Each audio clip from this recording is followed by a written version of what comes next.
በዚህ ሰዓት እጅግ አሳዛኝ የተባለና የበርካቶችን ልብ የሰበረ እጅግ አሳዛኝ መረጃ ተሰምቷል። ድምፃዊ ሰማኸኝ በለው ከዚህ ዓለም በሞት መለየቱ ተገልጿል። ሁላችሁ በጸሎታችሁ ብቻ አትርሱኝ። የመዳን ተስፋ አለው? ዲስክ መንሸራተቱ በሕክምና ቢታገዝ ወይስ ምን ተባልክ?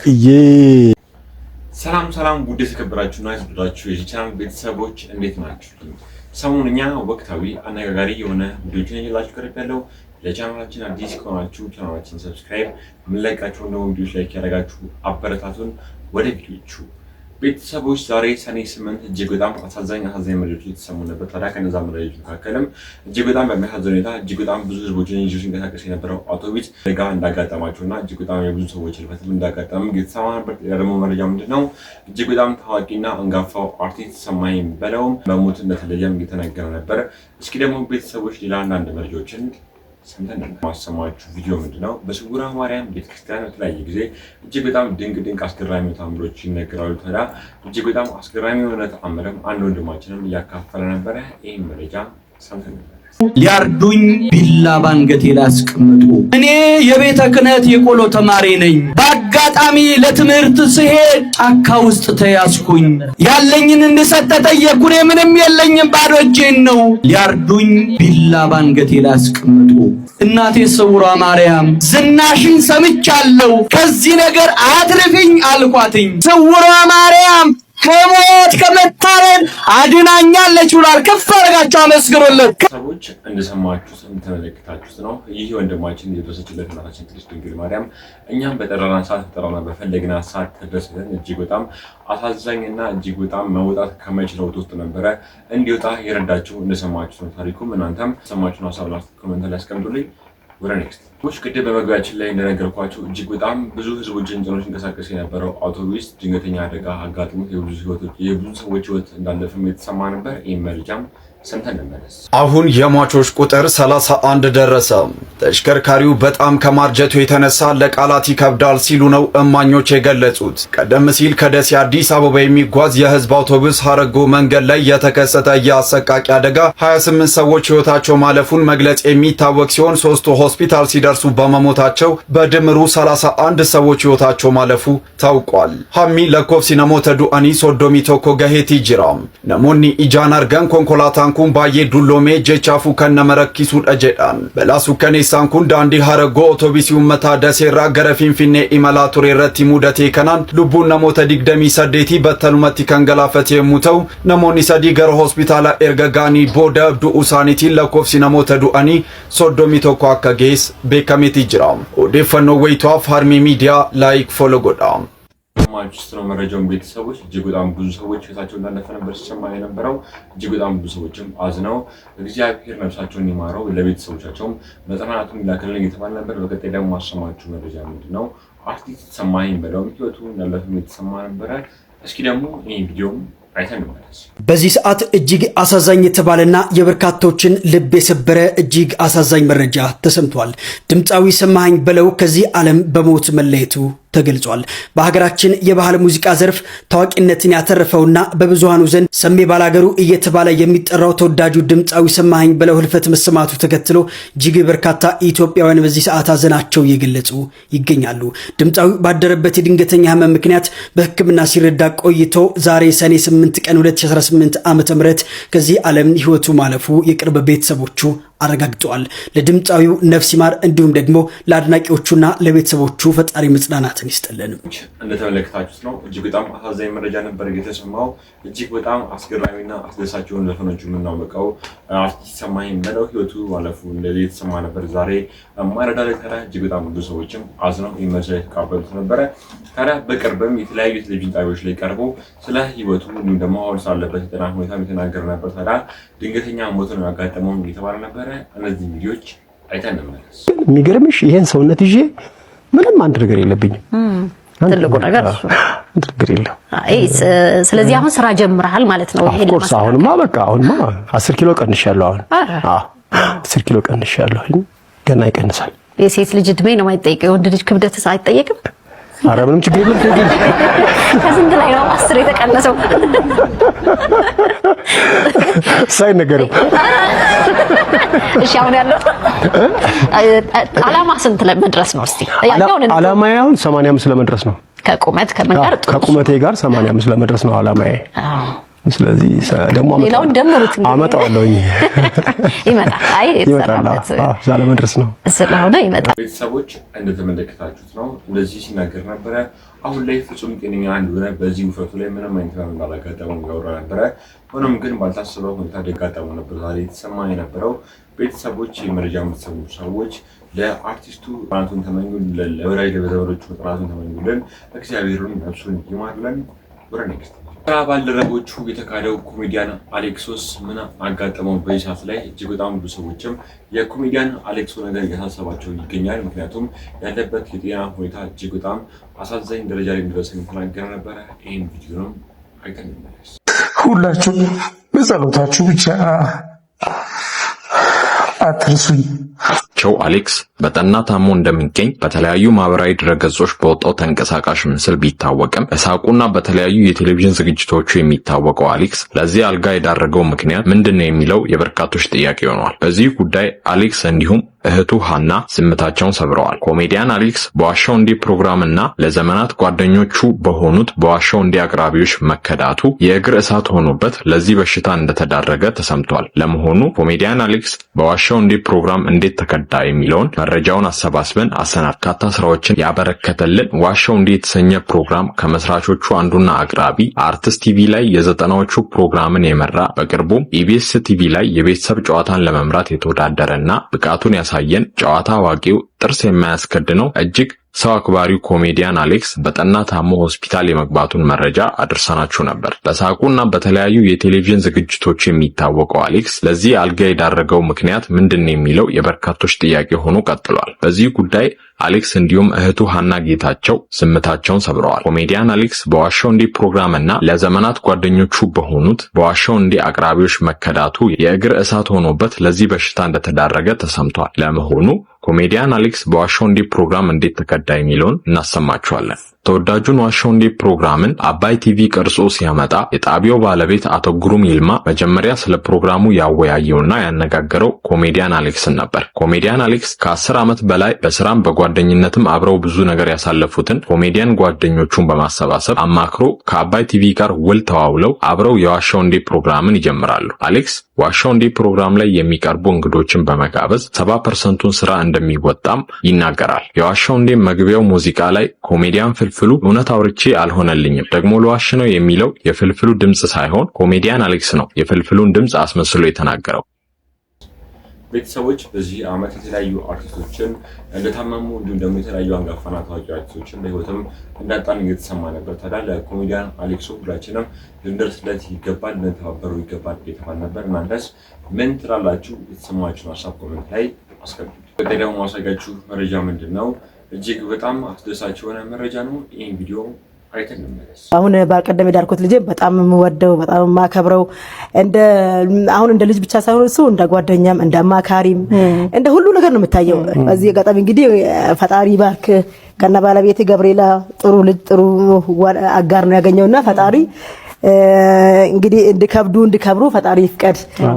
የሳራና የአብርሃም እንግዲህ ጋብቻ ያርግላቸው። የነሱንም ፍሬ ደግሞ እንዲያሳየኝ ፈጣሪ ይፍቀድ። እናቴንም እንደዚሁ ለማለት ወዳለሁ። እንደዚሁ በልጆቼ የተባረኩ ነኝና አሁንም የወለደችው ልጅ ሌሎችም እንደዚሁ አገር ውስጥም ያሌሉ አሉና ፈጣሪ ደግሞ በእነሱም ስለባረከኝ በጣም ደስ ይለኛል። ሌሎችም እየመጡም ያሉ መስላሉ።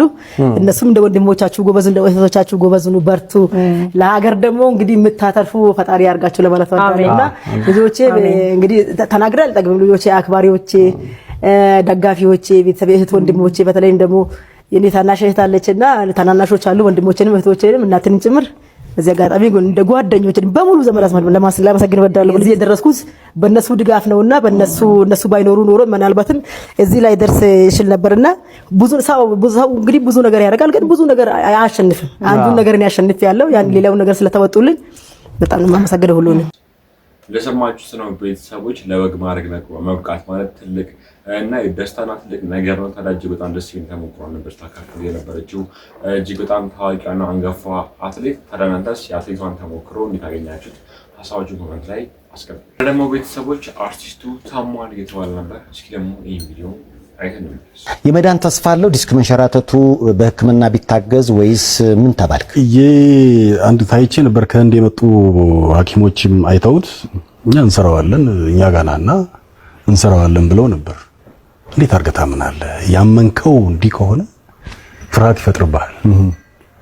ስለዚህ ብለዋል እኛ እንሰራዋለን ብለው ነበር። ምክንያቱም ሰማ በጣም ተወዳጅ ተዋናይ ነው። በነገራችን ላይ መስሎ ሳይሆን ሆኖ የሚተውን ነው ዳኒ ጢሞ። ግን ደግሞ አሁን ባጋጠመው ምክንያት ቲያትሮችን ፊልሞችን መስራት የማይችልበት ደረጃ ላይ ደርሷል። ወዳጆች በጣም ብዙ ናቸው። ከወዳጆች መካከል ተወዳጁ ተዋናይ አማኑኤል ሀብታሙ አንዱ ነው። በጣም ነው የምወደው።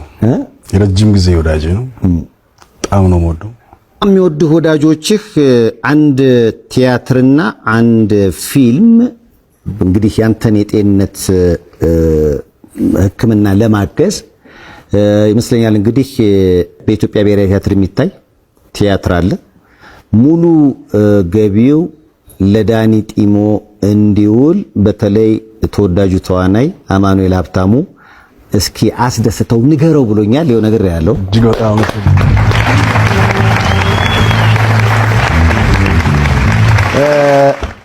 ሰኔ 15 በኢትዮጵያ ብሔራዊ ቲያትር ታላቁ ንጉሥ አርማ ቲያትር ይታያል። ለሰማችሁት ነው ቤተሰቦች በትናንትናው ዕለት ሰይፉ ኦኒቤስ ላይ ቀርበው ይህን መረጃ ሲናገር ነበረ አርቲስቱ። ታዲያ እናንተስ የአርቲስቱን ንግግር እንዴት አድርጋችሁት? የተሰማችሁን ሀሳብና ኮሜንት ላይ አስቀምጡ። አርቲስት ሰማኸኝ ብለው በአንድ ወቅት እጅግ በጣም አስቂኝ አጋጣሚዎችን እንዲሁም ደግሞ ያሳለፋቸው ነገሮችን የተናገረ ነበረ። ለትውስታ ያክል አንድ ቪዲዮ አይተን እንመለስ። ቆፍጠን ያለ ባላገር ነው ያለቃለ ወጣና ይባል አለ ሲል አለ አለችው። ምን አለ? በየአይነቱና ሽሮ ተጋቢ ነው አለ። ከመጣ አርገኝና እንደዚህ እስኪ በየአይነቱ ያልሽውን አምጪ ብሎ ቁጭ አለ ከጎኔ። አላወቀህም አልለየኝ። እሺ ቁጭ አለ። በየአይነቱ ቀረበለት። እዛ በኋላ ጎመን፣ ሰላጣ ምናምን ቲማቲም ዋን በጣም እንዲህ በዚህ ነው አጣቱ ገፋ ገፋ አደረጋትና አስተዋለው ምግቡን። ስንት ነው አንቺ አላት ሳይበላው። አዎ በእጁ እንዲህ ነካክቷታል። ሌላው ላይ ስንት ነው አንቺ አለ። 30 ብር ትለዋለች ከውስጥ። እኔ ሳቂ አፍኖኛል። ምክንያቱም ይሄ ሰውዬ በእጁ ነካክቷታል። ምን ሊያደርግ ነው? 30 ብር ትለዋለች። አየው አሁን ምግቡና ገልመጥ አድርጎ 10 ብር ነው አላት። ይላል ሴትዮዋ አይቻልም ትለዋለች ከውስጥ። እሱ አራት አይል ብለው ደገሙ። በቃ እኔ አልቻልሁኝም፣ ሳቅሁኝ። ስስቅ ምን ነው ጌታው ዋጋ መከራከር በሀገራችን ያስቃል ያለኝ።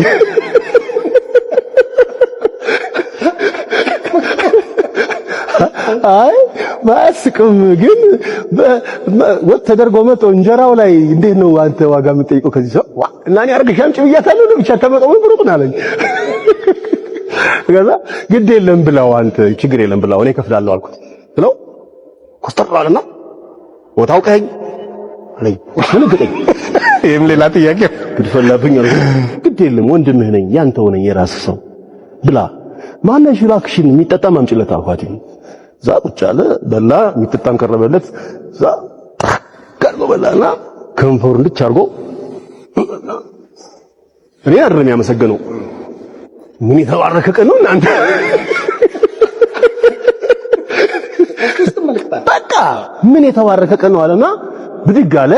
እጁን ታጠበ። አውቀኸው ነው አለችው ሴትዮዋ። ኧረ አላውቀውም አላት። ሰሜ ባላገሩ እኮ ነው። ኧረ ባላገር የጠጋብ ሀገር ባላገር የሚለው አለችው። ዱላውን ወረወረና እንዲህ ያለው ሸጋ መኳንንት ምን ችግሩ ነው ታዲያ ያችን ጥብቆ ለብሰህ መከራ የምታይ አለኝ። በቃ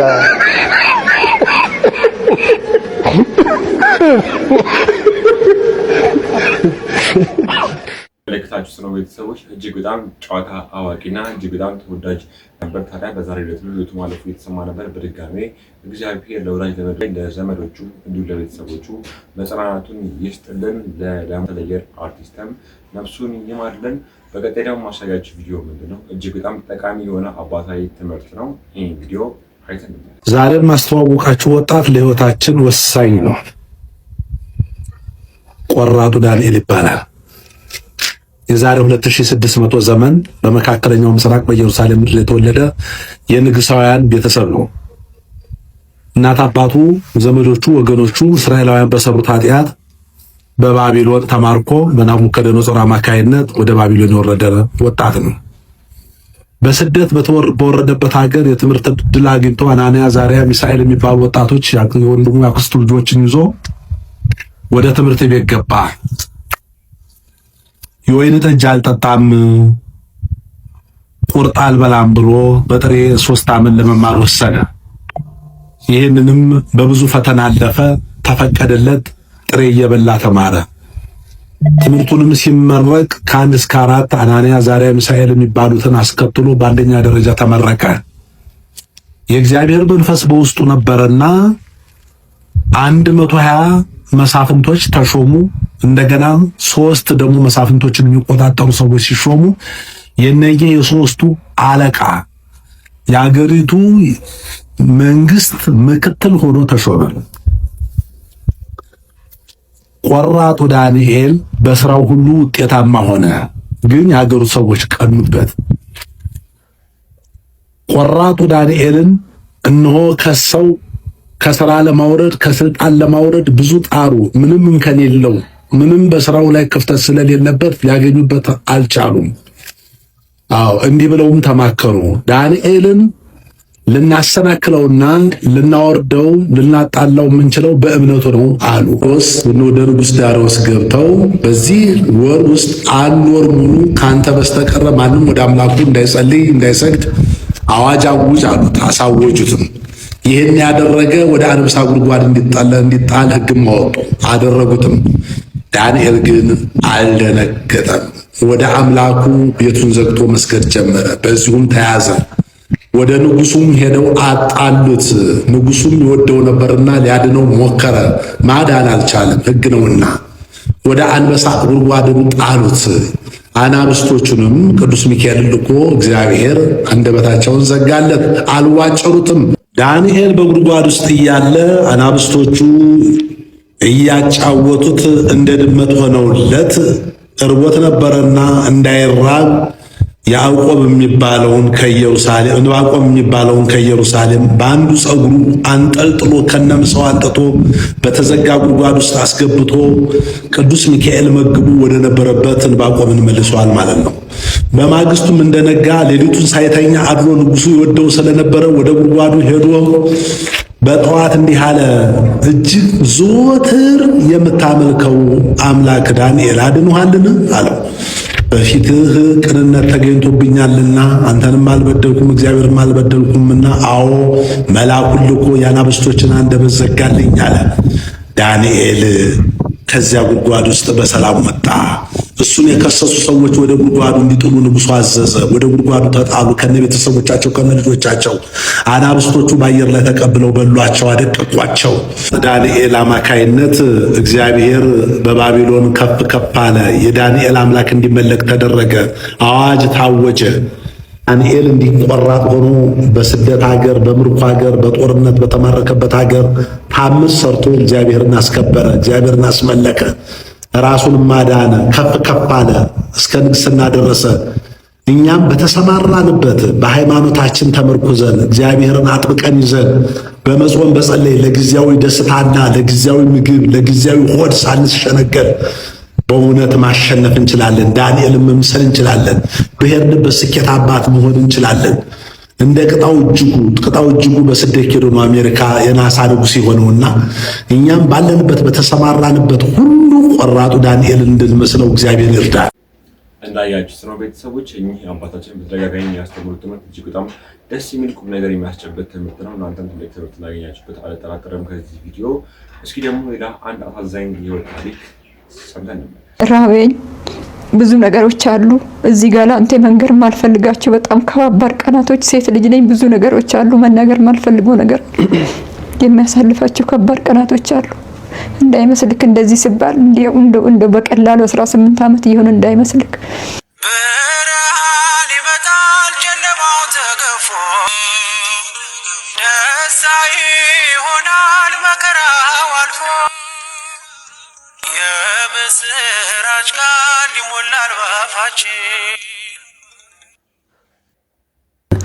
ያኔ በቃ አሁን ተሞክሯል አይቻልም ስለዚህ የሆነ ቦታ አገሩ ይግባና እዛው ይሙት በቃ ለነፍስ ያለ ሰው ያስታመው አንቺ ምን አድርጊ ህይወትሽን ኑሪ ነው በቃ ህይወትሽን ኑሪ ቢያንስ እንኳን አንድ ልጅ ልጅ በቃ ጓደኛም ቤተሰብም ብቻ ይላሉ እንዴት እንደዛ አይነት ነገር ሊሆን ይችላል ምን ኮንቲንም ነገር የለም ቢያንስ ይሄ እኮ እግዚአብሔር አምላክ እሱ የፈቀደው ነገር ነው የሚሆነው አብሮ እንደውም ያጫውታል እኮ እንደዛ ከየት አመጣው ይባላል በቃ አባቱ ነው ተያለሽ ራሱ ስለማያቀሱ አባቱ ነው በቃ ልጅክ ነው ተያለሽ ልጁንም ቢሆን አባትክ ነው ተያለሽ አላደርክም በቃ እንደዚህ እኔ ፈጣሪዬን የገባውለት ቃል ክዳን ካለ አስተማማለሁ ከሞተ ቀብሬ ሄዳለሁ ብዬ ነውና እስከ መጨረሻ ድረስ አብሬ ነው ያለሁትኝ አላደርግም ወደዛ ማይሰጥ ማልኩት እናቴ ክዳነ ምሕረት የካቲት 16 ናት እመብርሃን ምን ነው አልኳት እኔ ሳላቀው ነው የሰጠሽኝ እንደ ልጅ ወይ ፈልጌ ወይ እንደሞ ራሴ መርጬ አይደለም አንተ የፈቀድከው ይሆናል ብዬ ነው ግን እንዴት ወይ ሞት ወይ ህይወት ታጣለታለ ጎንና ጎኑ ይሄ የተኛበት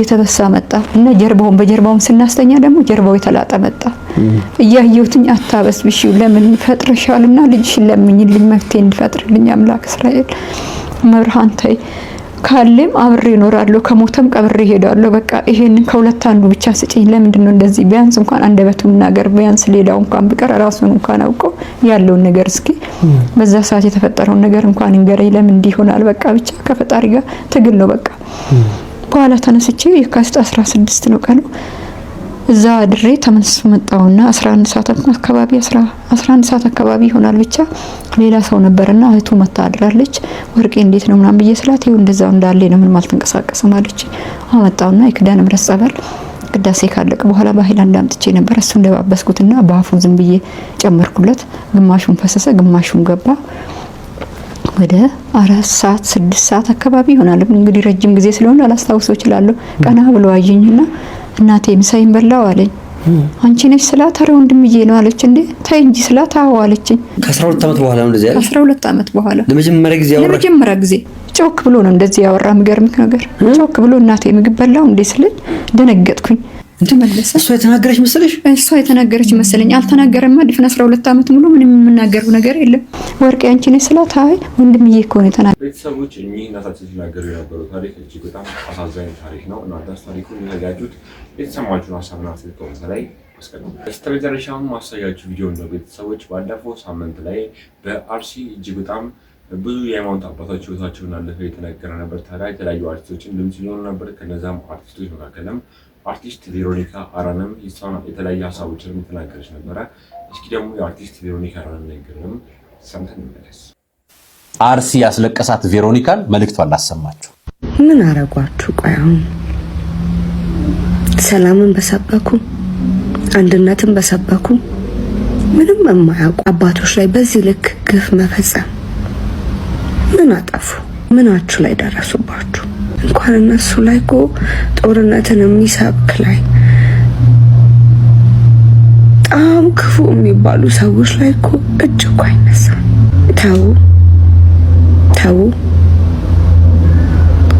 ተው አትንኩን ተው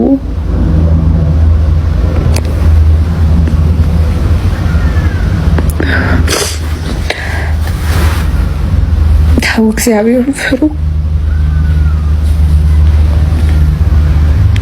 ተው ፈጣሪያችሁን ፍሩ ሰላም እንዴት ናችሁ ቬሮኒካ አዳነ ነኝ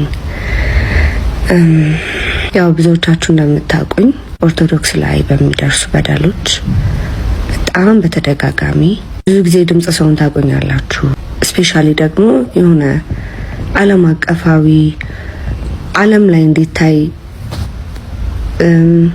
ሌሎች አካሎች እንዲዘግቡልን ድምጽ እንዲሆኑ በተቻለኝ መጠን በእንግሊዘኛም በአማርኛም በጣም ብዙ ጊዜ ድምጽ ሰውን ታቆኛላችሁ ሁላችሁም እና አሁን ላይ ደግሞ አርሲ ላይ በሚገኙ ኦርቶዶክሳውያን ላይ እየደረሰ ያለውን ግፍ ምን ነው በአሁኑ ዘማልሽ ላላችሁኝ ምን ማለት እንዳለብኝ ግራ ስለገባኝ ነው። የምሬ ነው ነግራችሁ። ማለት እግዚአብሔር ይፍረድ ብዬ ፖስት ከማድረግ ውጪ